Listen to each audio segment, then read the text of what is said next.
A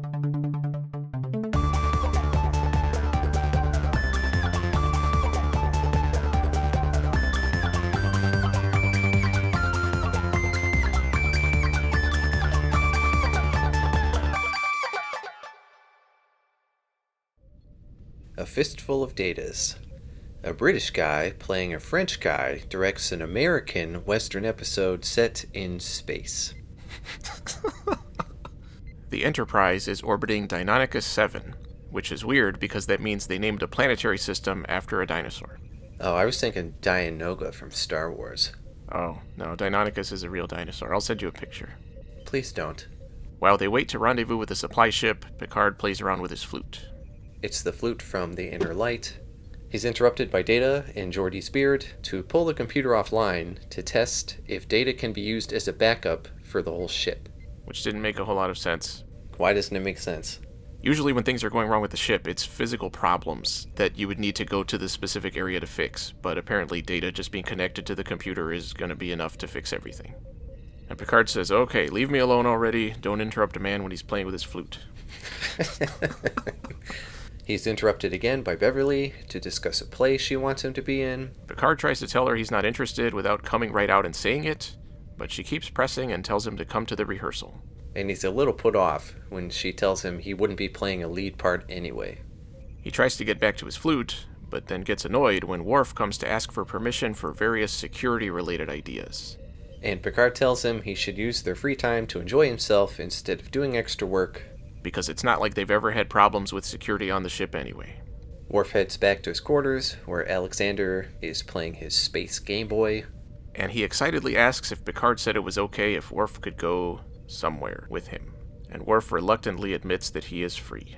Turns out Alexander has a program on the holodeck simulating the Old West, and Worf is playing the sheriff, and Alexander his deputy. Data asks about Geordi's beard, while Geordi plays around with Data's robot head and hooks him up to the ship computer. Back in the West, Alexander reveals that Barclay helped write the program, as is showcased by women just taking their clothes off all over the place. They go to a saloon, where Alexander points out the bad guy, Eli Hollander. And Worf quickly dispatches him, to Alexander's dismay. He says it was too easy, and resets it with a higher difficulty level. And for some reason, Worf and Alexander wait to enter the saloon until the bad guys have spouted out the same dialogue again. Yeah, that's a good point. This time there are more goons, and Worf takes some of them out, but loses the advantage. He ends up being held at gunpoint by Eli, but Eli's hat suddenly gets shot off. And it turns out to be Troy. With a Western accent, who Alexander says he invited along. Great. I don't know why I said it like that. Back in the real world, Data and Geordi's beard are continuing their experiment when there is a fluctuation of some kind, and Data disconnects himself. And when Data gets up, he holsters his device Western style. Back in the West, Alexander says they need to hold Eli until the Marshal arrives, but Eli says his father, Frank, will break him out well before then. Troy tells Worf he's no match for the Hollanders, and Worf has trouble keeping her character straight, which I thought was pretty funny. Durango. I'm called Durango. Yes, Counselor Durango. And she says she will only help if they pay her $500, so Alexander goes to the bank. Then we get a humorous, that's in quotes, moment where the saloon owner, Annie, comes in to thank Worf and invite him to dinner. But he says he's too busy, so she accuses him of two-timing her with a prostitute and slaps him before leaving. The humor fit the rest of the episode, so at least it was consistent, even if it wasn't very good. This is going to be the point in the analytics where the views drop off. Because we didn't crack up at this. Stop laughing. Picard is still listening to his Mozart when the computer switches to a much more interesting recording, but claims it's still playing the Mozart. Beverly guides a rehearsal for her play, which includes Riker, and when he reads his lines from a space iPad, it turns out the play has been replaced with Data's Ode to Spot. From Schisms. Data and Geordi's beard suspect that their experiment had unintended side effects, and they start to look into it. Alexander heads back to Worf with the money, but gets snatched on the way by Eli's compatriots, who take him to Frank. Alexander claims events are happening out of order, but the computer won't follow his commands, and it turns out that Frank is being played by Data. Back in the real world, Data, the smartest robot in Starfleet history, struggles with how cats work. And when Data talks to him, he switches to a goofy Western dialect, but doesn't seem to notice. Worf asks around for Alexander at Annie's bar and tries to order a Klingon drink, but she laughs at him for it. Frank Data enters asking for Eli, and when Worf refuses, Frank Data reveals that he's holding Alexander hostage. Worf tries to leave the bar, but Frank Data shows that he means business, and when Worf tries to freeze the program, it doesn't work.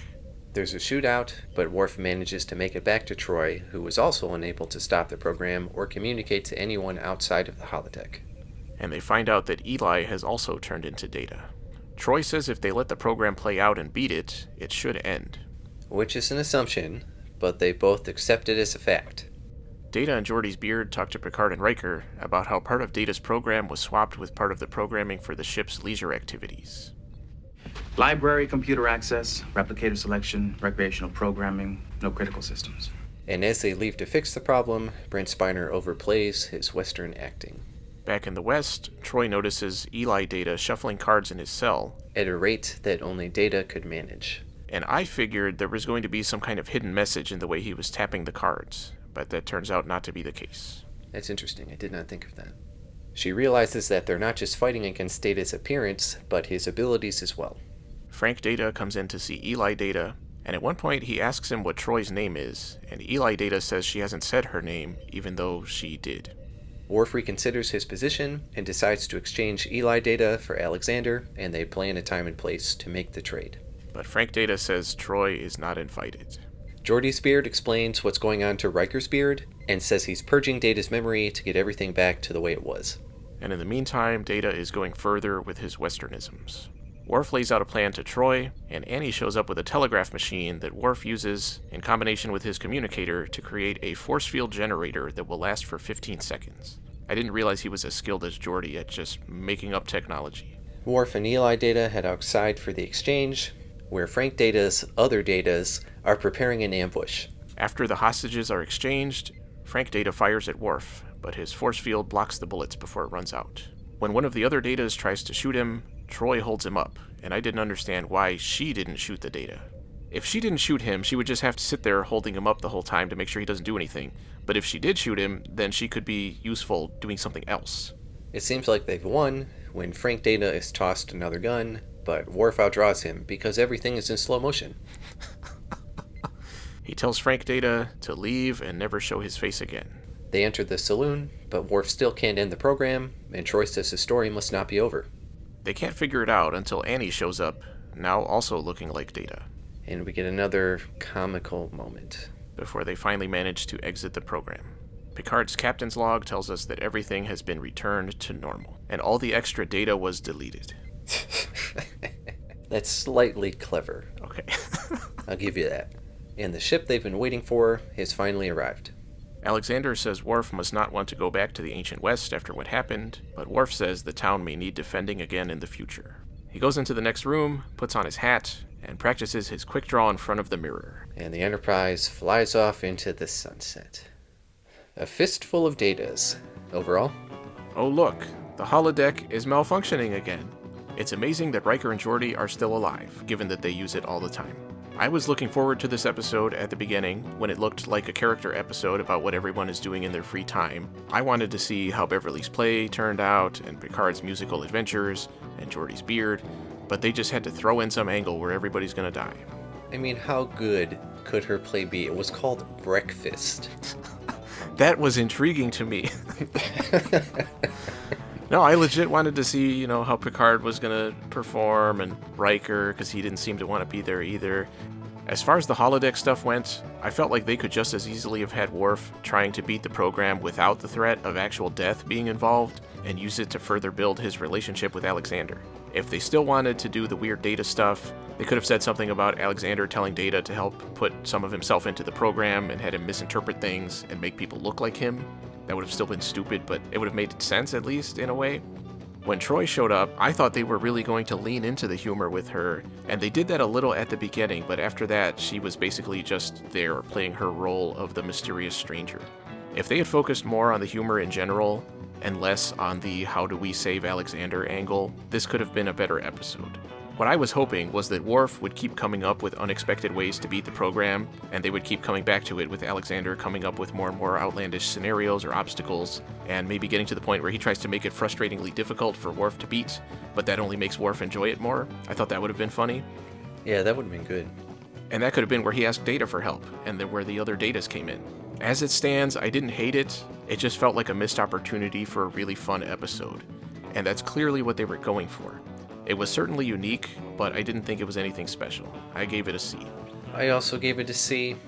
I think this episode is one that people remember fondly because of the idea, but I agree it was a missed opportunity. This season seems like the writers, producers want to throw in all of their fun ideas. It's pretty disappointing considering how well constructed something like Season 4 was. It's almost like Star Trek Light. I was impressed with the production design of most of the Old West stuff. They went farther than I thought they would have. I do have some questions about the holodeck. Just because Data's subconscious took over, why would that turn off all of the holodeck safeguards? Is it because he subconsciously wants to kill everybody?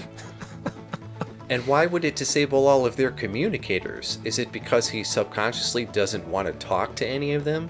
And why did that only happen in the holodeck? I know people like Brent Spiner and the Data character acting really goofy, but as usual, I think he overplayed it and it was way too much. Maybe that's just a matter of taste. And the fact that I have some. I agree with you on that one. It was too bad Alexander didn't have more to do. This episode seems like it would have been another bonding episode between him and Worf, which isn't necessarily a bad thing. And I think it would have been better than what we got. Once he was kidnapped, that was pretty much it for him. And once Picard, the captain of the ship and the primary person responsible for keeping everybody safe, knew that something was wrong, why would he not immediately inform all of the bridge officers by default, even if he doesn't think it's a big deal?